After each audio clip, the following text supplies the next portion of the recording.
This is how to master 1.9 plus sword PvP. Keep in mind this is only for diamond, but some strategies mentioned can be used in netherite too. First is obviously the cooldown.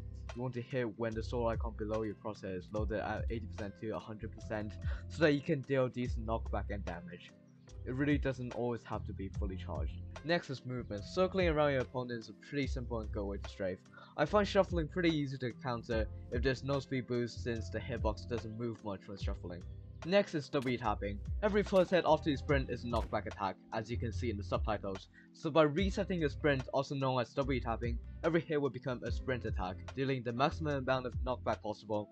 You can W tap by holding down control throughout the combo, and holding W as you hit, releasing W right after you hit, and repeating that.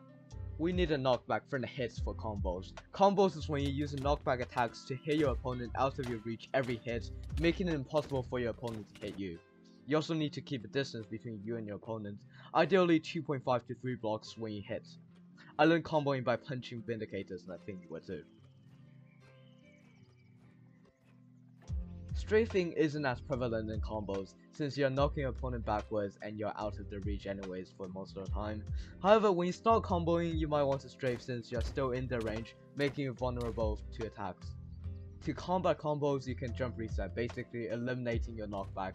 Spout has made a good video on it, link in description. If I find some good tutorials on jump resetting on 1.9 plus sword, I will put the link in the description as well. Free hitting is when you go in for a crit as you approach your opponent.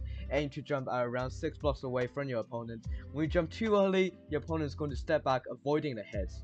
When you go in too late, you'll be in your opponent's reach mid-air, making them able to hit you mid-air, giving them a free hit. When free hitting is done correctly, it can be abused a lot. Next is crit spamming. This is when you constantly crit your opponents. This can be abused on really bad players. Crit spamming can be countered by P-critting, also known as punishment crits. They are when you use knockback from your opponent's crit to crit. You can easily turn the trade into a combo. And that's basically it for this video. Thank you for watching. Please subscribe.